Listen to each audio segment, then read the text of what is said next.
so I saw Joker last night, and this is going to be a spoiler-filled video. So, if you have not seen Joker yet, go watch Joker, and then come back to this video and engage with me and talk to me about, the film and what you thought. Now, let's go ahead and get into it. My overall thoughts, we're not going to give a grade till the end, but my overall thoughts is this was a really good movie.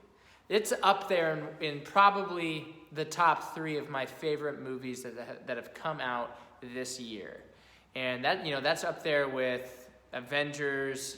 That's a tall order to compete with. And I think it does. It's not on the same, grandiose scale that Avengers was on, but as far as quality of filming, this movie is way better. I mean, there's a very structured Marvel, mathematical equation to being successful. There's, every movie has the same beat. This movie is a lot of close-up acting. There's not a lot of action. And when there is, it's disturbing. It kind of makes you squirm a little bit and makes you think. And that's really the point of the movie, is that it challenges you on how you accept society and how you accept how we treat other people. And going into some of the spoilers here, Joker, or Arthur, he's just not cared about. He has some problems. He has some serious mental issues that nobody is helping him deal with. And that's really where the problem starts.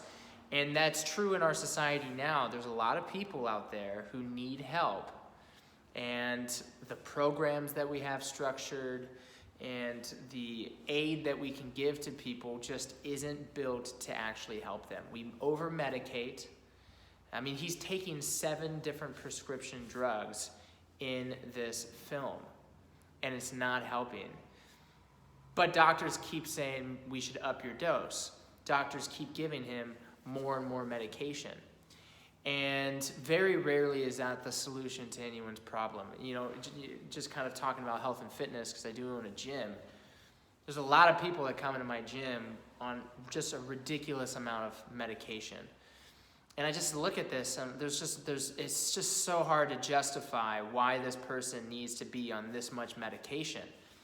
And so my primary job for those individuals is to get them off of that medication, because not only does it make it easier to lose weight when you're not on it, but it just makes your life better, because you're not pumping a bunch of pills down your throat. And so instead of actually helping him, they're just medicating him. And on top of that, they're not listening to his problems. So he comes in and he talks to his counselor, and he tells his counselor that he has been unhappy his entire life. And instead of the counselor going down that rabbit hole and trying to help him on that, she just asks him how work is going and if he's had any negative thoughts. So she's not actually listening. She's hearing, but she's not taking interest, and she's not taking the time to try to make a big impact. Now, not all shrinks are like that. There's some really good ones. I know a lot of really good shrinks. But there are, no offense, there are some riff-raff entrepreneurs and riff-raff shrinks and riff-raff personal trainers. They don't actually care about you. They just want the cash. They like just billing insurance and seeing you every week and collecting a paycheck. There's those people out there. And it's unfortunate, because it's at the expense of the person who needs help. And so I'm confident that in this Elseworld story, that if somebody were to just help the Joker, help Arthur with his mental problems, he probably wouldn't have turned crazy. If he would have turned crazy anyways, it wouldn't have been, we probably could have delayed it, maybe gotten him some serious help. So on that front, the movie it crushes when it comes down to talking about real world problems. And I think that was kind of the main point of the film, was to discuss humanity and how we treat other people in the real world by using Arthur, by using the Joker as an analogy. And I liked that a lot. Now you don't really sympathize with them, though, because they do really do a good job at drawing that line to say these are the problems that he's dealing with and nobody's helping him, you should be mad about that. But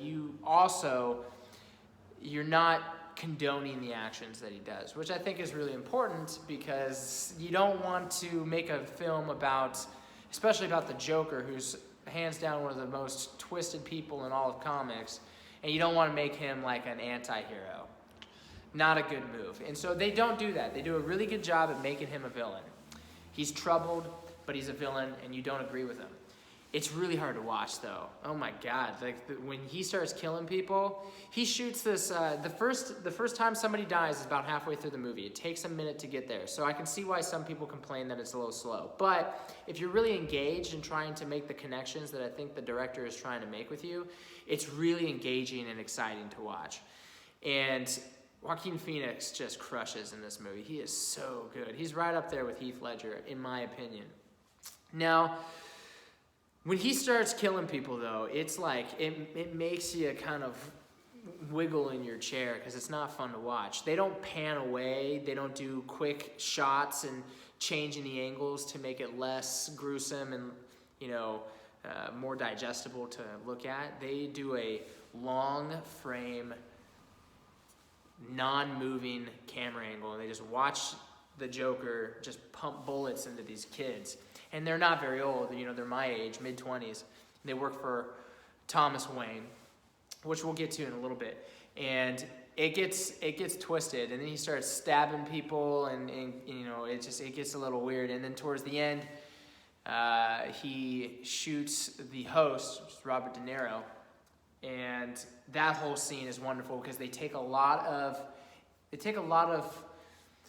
work from the Dark Knight Returns, that scene where the Joker is on television doing that interview. They take a lot of that, influence, and they put it in this film. It's not, they're not ripping it off. It's not the same conversation or anything like that, but it's very much that vibe. And the Joker is so good in that scene. I mean, you can tell that he's moving into the crazy side, and there's no coming back. And he's finally starting to realize that he likes the feeling of being this crazy anarchist who nobody likes, nobody understands, people are afraid of, and he likes killing people because he feels powerful, he feels in control that way, and it's freaky. Moving on to Thomas Wayne. I didn't like what they did with Thomas Wayne in this. I think it's a little jarring, because in the comics, and then just in general history of the character, he's looked at as this really good person, and he tries to help the city as best as he can, and he gets shot before his work is done. It also helps with Bruce's character arc, because he sees like the one good guy in Gotham is murdered for no reason, just because Gotham is just a terrible place. But in this movie, he's just a total asshole. He's just a dick. And he treats people like shit. He takes advantage of people. He's doing the typical cliche rich person thing to do. And I know we live in a time where, half of society is conservative, and the other half hates giving tax breaks to rich people, and is anti-wealth. There's talk of socialism and a whole bunch of different crazy stuff in politics, and I don't want to get into any of that nonsense. But you can tell that there's a little bit of a political play by making all the rich people in Gotham, including Thomas Wayne, just total pieces of shit. And I would have liked to have seen Thomas Wayne continue to be a good shining light in Gotham. He claims to be, but none of his actions back that up. He treats people terribly. There's this interesting spin that I loved what they did with this. There's this interesting spin where Arthur's mom claims that Arthur is, a half brother of Bruce. So Penny, which is Arthur's mom, had an affair with Thomas Wayne, and Arthur is the result of that. And so she keeps sending him letters, and he's not responding. So he finds out and goes to Wayne Manor, talks with Bruce, which was really, really creepy, and also kind of weird because Bruce just stood there and got like facially molested. It was really bizarre, and he didn't like back away or anything, but you got to see Alfred. I think that was probably supposed to be Alfred.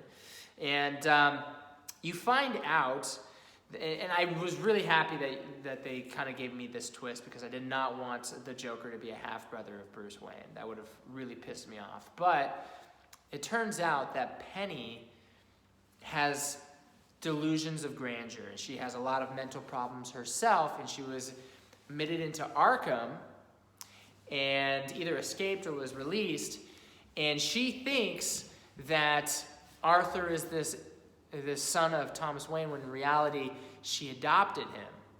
And so he finds out that he's adopted, and he doesn't handle that very well. In fact, he murders his mom, and that is kind of the start of him really getting, tipping over the edge and really kind of going into crazy town.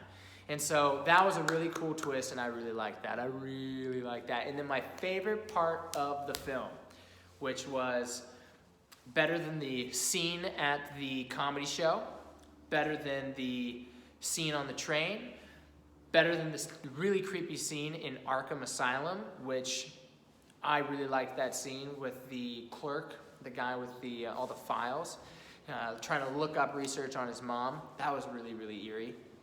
My favorite scene was the very end, where he gets saved from the police, and what happens is the police car is driving, and he gets T-boned by an ambulance. Well, the crazy Joker fanatics that have been following the Joker, following Arthur and all of his killings up until this point, they save him, basically. And he wakes up on the hood of the police car. He stands up, and he's bleeding from the mouth, and he uses the blood to make that smile. And it's the first time, A, you see a legitimate smile from him in the entire film, and then B, you see that turn between going from Arthur to only going as the Joker, and it's freaky, and I like it a lot. But the music was fantastic in that moment too. The music was really, really good in this. It was really, really good in it. And Joaquin Phoenix was just phenomenal in this film, and I really, really appreciated just the level of effort and being so precise with everything that he was doing in order to really get into the role and character. I really liked it. I really, really liked it. And then the last thing that I would say is the real life analogy of if we don't start doing something to actually help the people in our community, we're going to turn into probably a dumbed down version of Gotham in this film, where the poor people or the people in poverty or just the 99% average American person resents all the other people in the area because they have all the money and nobody else can leverage any of that in order to get out of poverty. Gotham City is very realistic in this film. If you are not rich, you are poor in this film. And that's unfortunate, but that's where a lot of places are headed in the United States. And I don't know what the solution is to that problem. I don't know if it's a tax problem. I don't know if it's more government aid. I don't know if that's more jobs. I don't know if that's a combination of all three of those. I don't know if it's increasing the taxes on the rich or decreasing the taxes on the rich. Because at the end of the day, we've tried a lot of different things, and nothing actually has solved that problem anyways, so I don't think we've come up with a great solution. But I do know that there's a problem, and Gotham City is the pinnacle of that problem. It's the peak, and it really makes a lot of sense why Batman is the way he is, and why nobody wants to live in Gotham. Superman's like, why would you want to live in Gotham? And this movie really shows why you don't want to live in Gotham. You're murdered, you're beaten up, there's crime everywhere, and you get to see all that instead of just hear about it. And that goes a long way for showing, what Bruce and what Batman has to deal with on a regular basis. And the odds that he's up against, there's a lot of people behind the Joker movement in this film. I mean, it's a good it's a good chunk of people. Thousands of people end up rallying behind the Joker, and he ends up leading them at the end of the movie.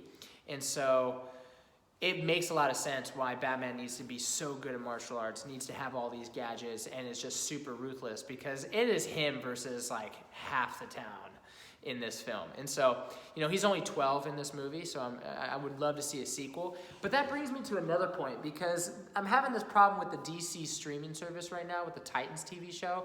The timeline is super wonky. So Bruce Wayne is 12, but in this movie, you know, Arthur, you know, the Joker's like, what, 35, 40 years old probably? And so by the time he turns 22, you know, Batman, he's at like peak physical fitness, 22, 23, 24, really gets into his mid-20s.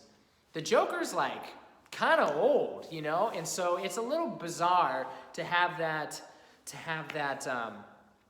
timeline, especially when you look at like the DC streaming service Titans show.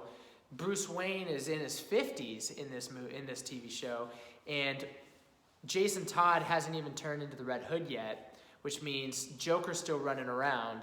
And it's a really bizarre timeline, because I don't think the ages work well, but it's a very, very compelling storyline for the Joker movie. And so I'm really excited about it. A lot of people argue that they took it a step too far with the Joker movie, and I think that you needed to in order for it to really resonate and hit home with you. It makes you think. This movie really, really makes you think.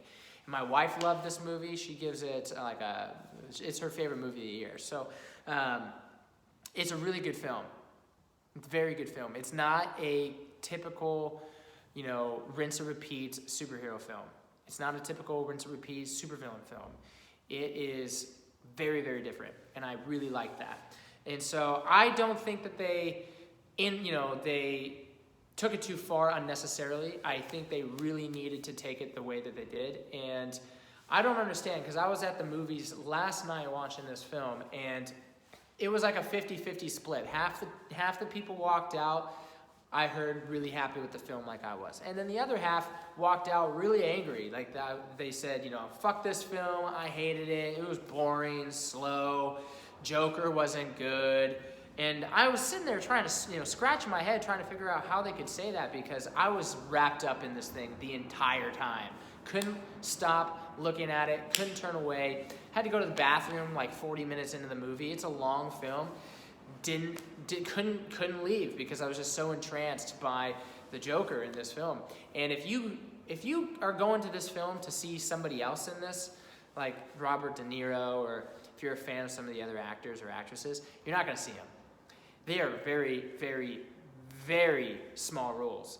The big role, the only person you're really focused on in that whole film is the Joker, and I loved it. So, what is my overall grade? Let's get into it.